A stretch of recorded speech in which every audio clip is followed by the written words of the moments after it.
Hey guys, it's Dave with my long promised tint video. I don't know if it's been long awaited, but I've been talking about this for a very long time. I feel well, it's time to do it. It's time to do fall pest treatment, get this thing cleaned up a little bit. I want to make a couple of adjustments to the lighting in here. We'll talk about that a little bit. You know, I got on YouTube, as I usually do before I make a video, to see what's being said about a product or a plant. I was very surprised to see that I wasn't surprised to see there are a ton of videos on the tints, very few on using them and setup, beyond setting up the tint originally. So this will not be for felonious growing, although I assume you can make some generalizations for that. This is just for normal house plants that you typically would not smoke. Stick with me for this one, it's going to be fun. Okay, you've seen the timestamp, so you can assume that I don't intend to pull out every single plant and give you the history of it, its native ground, tips and tricks, care guide, that kind of thing. There are a few I will show you, explain why they're in here, talk about why this has been the best investment I've ever made for plants growing here in Iowa. But first, I think what I'll do is just get started on getting the plants out of here. I'll speed you through that. If there's something interesting, you'll see it. I'll just cut to it. I've got my do-it-yourself spray, a little bit modified from Liquidirt. I've added Pure Crop 1 into here as well. Been playing with that this year. Somebody asked me how I use it. Is there room to really show? It looks something just like this. And make sure that you get the undersides of the leaves. And that's about it.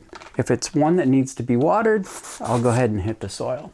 So I am just going to work through a bunch of plants like that, get these watered, show you interesting things as they come up.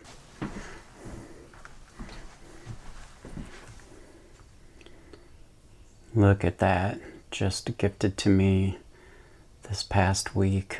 Oof. Didn't think I'd own one of these. Of course, I can't get enough of Serene. This one is my Elephant AH027, and looking real good. We put this on a trellis just the other day, it seems like, and I would give my highest recommendation not only to this plant, but if you do get it on a trellis soon, because it'll throw out really long runners and you won't get those big leaves you're hoping for. So if you see back here, my Rebecca, that's one that I will try to remove. I will remove all the plants anywhere around it and below it so that I'll know if any vines are wrapped around part of the plant or trellis. I have dumped so many plants trying to remove Rebecca. It only took me, seriously, no more than 12 or 15 attempts at knocking plants over before I got that figured out. A lot of people call me a quick study. No, it's true. Don't know how we'll do in this light, but this is the silver dollar that I once said I was going to pull back from the light to get just that sheer shimmer of silver. Looks like I didn't do it. What a beautiful plant. And now I will just hit the other side, coming from the front of the tent to the back. As you may be able to tell, I keep the tent very, very organized. So I don't typically have a bunch of vines growing into a bunch of other vines, things going wild. I take plants out of here very, very regularly to water and to inspect. This is a perfect environment to have a pest infestation. So to say that I'm on top of this is understatement of the year for me. So every Sunday, basically every Sunday, I take every plant out of here and water it and inspect it. And it's just part of my, routine. It takes, depending on the season, right now there aren't a lot of plants in here. It probably takes me about an hour and a half. When it's full and I'm doing that, it can be 2 or 3 hours plus, just depending on what I'm doing. So that's what I do. Here's one I don't believe you've seen, my Species Kalimantan mini coin. This was a gift, yet another gift to me. It's coming on, it's rooting, it's looking cute. Hopefully over the course of the winter and spring it'll turn into more of a plant. Took a little while to settle in, but I'm pretty happy with how it looks. It might be getting a little too much light. This is my precious Hoya Kari.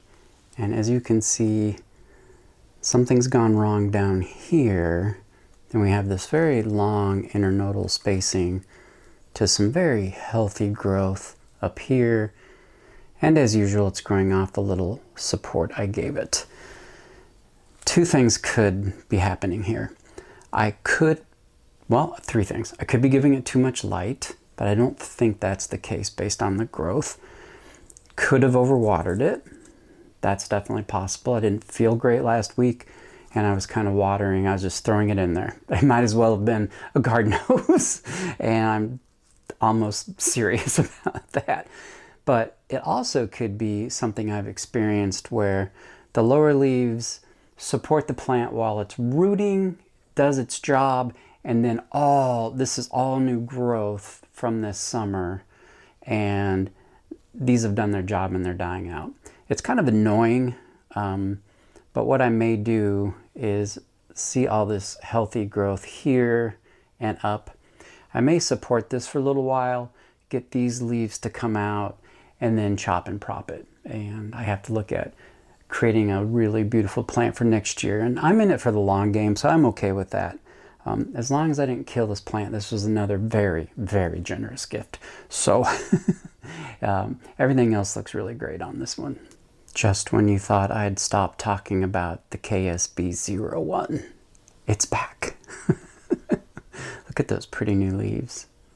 Going to be seeing a lot of this plant next year.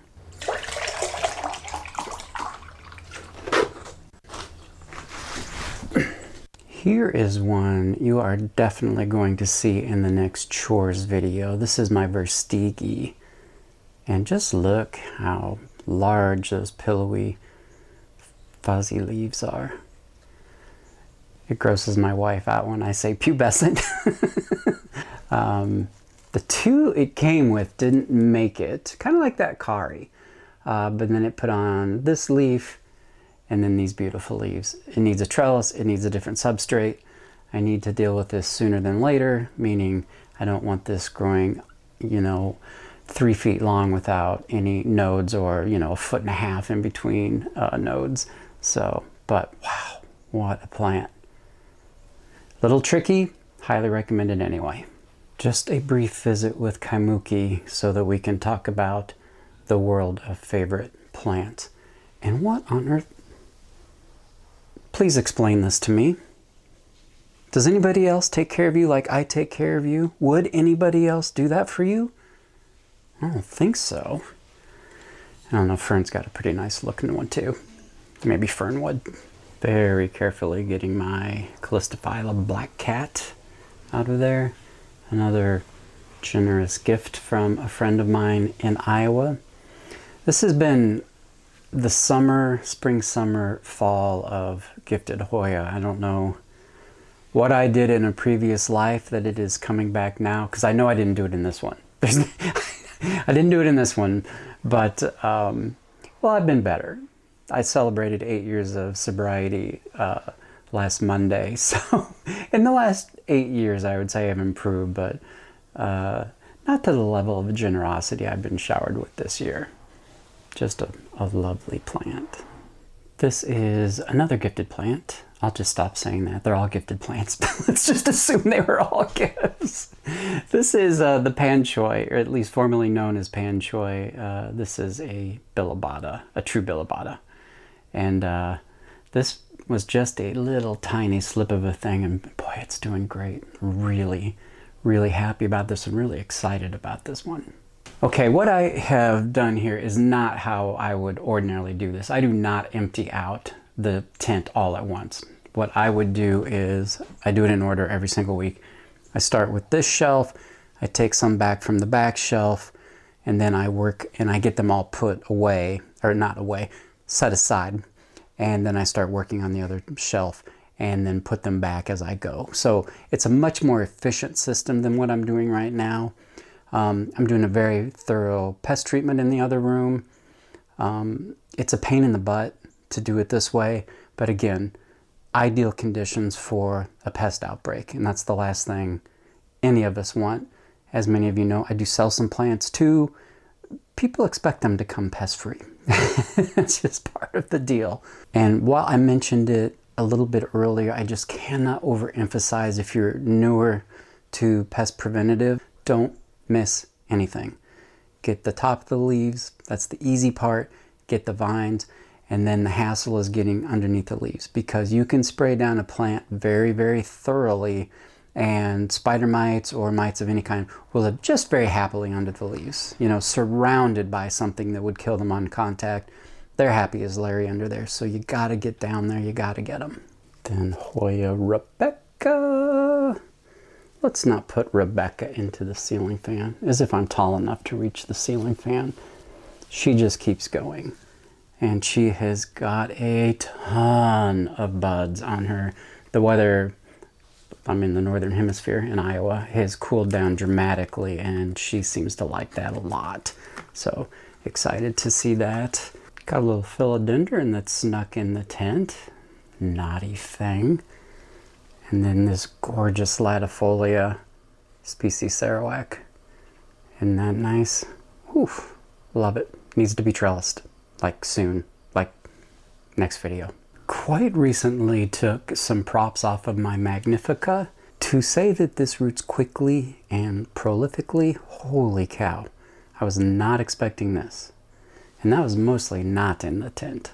Here's one that I did want to tell you about. This is the Colminsiorum IML 1012 from David Little's nursery. These funky, weird leaves. I mean, it'd be weird just as a standard leaf, but these are extra funky. But I had purchased this just as the base plant, and it had a vine. It sat in my west window, which receives really great light, and then of course, or not of course, I have a shear that I would pull in the afternoons, and it just did nothing. I had it on my channel, I think just to have it on the channel. I don't remember if we did anything with it or not, but I mentioned that for the winter I would no doubt put it in the tent, and I thought, what am I waiting for? It's sitting there doing nothing, and it immediately put on this leaf, this leaf, this leaf, or this one, and it has since put on one or the other of those, and the vine is continuing on up, so it does need a little bit more trellis. But the difference in temperature was negligible, but the humidity, consistent humidity, profound. And it probably took less than 2 weeks to have all those leaves pop out. So they were waiting to do it, they just didn't have the perfect, or not perfect, but the right conditions for that to happen, at least in my house. Another very recent gift that I am just delighted with. Hoya Larissa is a heat-loving plant, doesn't really want it to drop below 70. It's gonna at night, and I think that'll be fine. It tends to show damage on the leaves, I've heard, if it drops below 70. We'll see, but it's just one of many Hoya that I probably could not grow in my home, not well anyway, with the low humidity and the very cool temperatures we get. So just a cool example of a plant that I probably wouldn't otherwise have. Okay, I've got all of the plants out of the tent. They've been pest treated, they've been watered. Very happy with everything I found. Didn't find anything that I wouldn't want to find. So what I'm going to do is take out these 4-foot shelves, and they happen to be 14 inches wide. As you can see, there's not a lot of room to move. It's okay on the top shelves. Getting to the middle and the bottom shelves requires a little agility. I don't mind that. I can imagine somebody else would want a little bit different setup. I just wanted to be able to get as many plants in here as possible. Once I've got it basically cleaned out, I will then take my normal pest treatment and clean the walls and floors, and I'll pay special attention to anywhere a pest could hide in the canvas folds and whatnot. It won't take very long to do that at all. Right now, the top shelves and the middle shelves are being illuminated by just this. And then there are two 24-watt Barina lights on the bottom. I may make an adjustment and bring one of those lights up here. Maybe offset it so that plants that enjoy a little bit lower light cannot be directly under a light, but still get more illumination than they're getting now. What I have found is that I have to use the front of the shelf, and the back of the shelf it's really too dark to be useful. So I think I'm going to do that. I will show you what I'm doing, but in the meantime, I'm just going to cut the camera because you probably don't need to see me down on my hands and knees cleaning a tent. If that's something you do want to see, I have an OnlyFans, but no, I do not have an OnlyFans. Okay, let's just cut it right here. All right, got it all cleaned up. My idea to invert this light did not work. Even on full blast, it barely gave any PPFD usable light to the plant. I did adjust the lighting on the middle and bottom shelf, so there's just one T8 24 watt per shelf. I'll show that to you.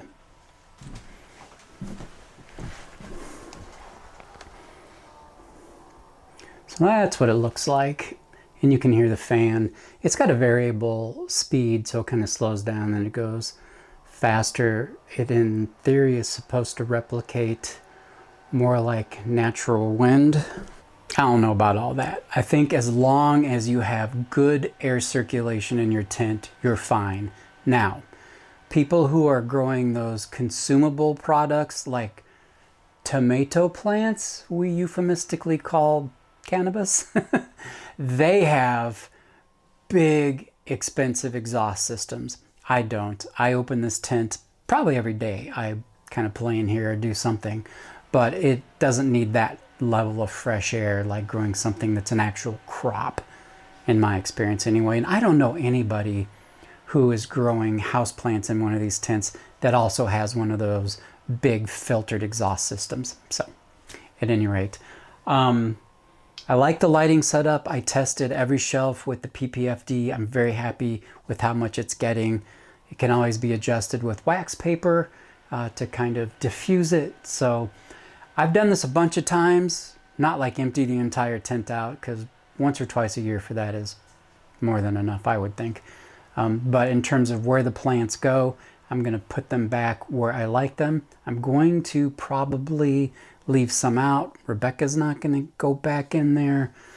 She's going to find a permanent home somewhere downstairs probably. So I'm just going to start bringing them in. Maybe I'll turn that fan off so that we don't have to combat that humming noise.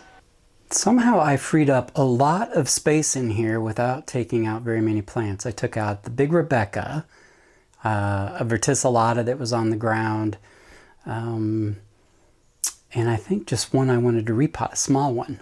So rearranging really is working wonders. I am obviously going to take advantage of this space when the winter sets in, but I also am building a couple sets of shelves for a room in my living room. So I'm going to be able to take some of these out.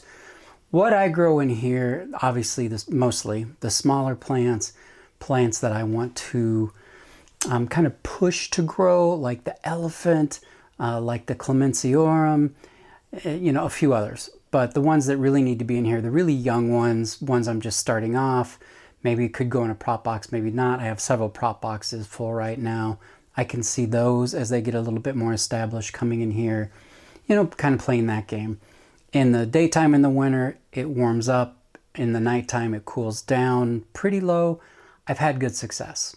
Even those Hoya I mentioned earlier that in theory would never want to go below 70, it really hasn't been an issue. The humidity helps immensely. I don't think low humidity over the winter will necessarily kill your plant. It will kill growth tips. It will kill new growth, at least as low as it gets in my house. But the cold, the freezing cold, lack of light, lack of humidity, those things are not good for your plant. So I try to combat that throughout the rest of the house with humidifiers and grow lights, but this is a completely controlled environment and plants absolutely flourish in this. This took a long time to do, to get all these plants out, to treat them, clean them up, pest inspect, clean this. I redid the whole lighting system in here. It's much more balanced. I am much happier with how this grow tent looks now. If you have any questions about using the grow tent, I'll spend all the time in the world in the comments answering them, but I wanted to at least show you how I use it. And let me give you a little pan here. So there's our top shelf, kind of coming down to the middle and the ground there. And so there's a lot of room in here to fill up with more plants. And again, the overhead lights at about 25% right now. So I'll certainly crank that up. Let me pan you back down again. I am so sorry. Just can't recommend getting even illumination highly enough. And so this shelf used to live in basic darkness. And as I mentioned, I just kind of had to grow plants on the ledge. Why didn't I redo this? Well, because it work, time, energy, trying to start a YouTube channel and live with long COVID. So I did it now. It looks great. I'm so happy with it. Let me get out of the way here. One last look at it. That looks, you tell me if I'm wrong, but that looks absolutely fantastic to me. I'm dead serious. Please ask me any of the questions you might have about growing in a grow tent. You know, my final thought on that is it's not for somebody who's not going to keep up with pest management. I'm not saying everybody with a grow tent has pests. I don't have these issues, but I can imagine it getting away from you. Same as if you're using a Millsbo cabinet or something like that. So, money well spent. I think I've already said it 3 or 4 times. I love this tent. I love growing in this tent. It has helped me immensely. And it's somewhere that I can put more Hoya than if I were just using my normal house. Join me again in the next one real soon, okay? Bye-bye.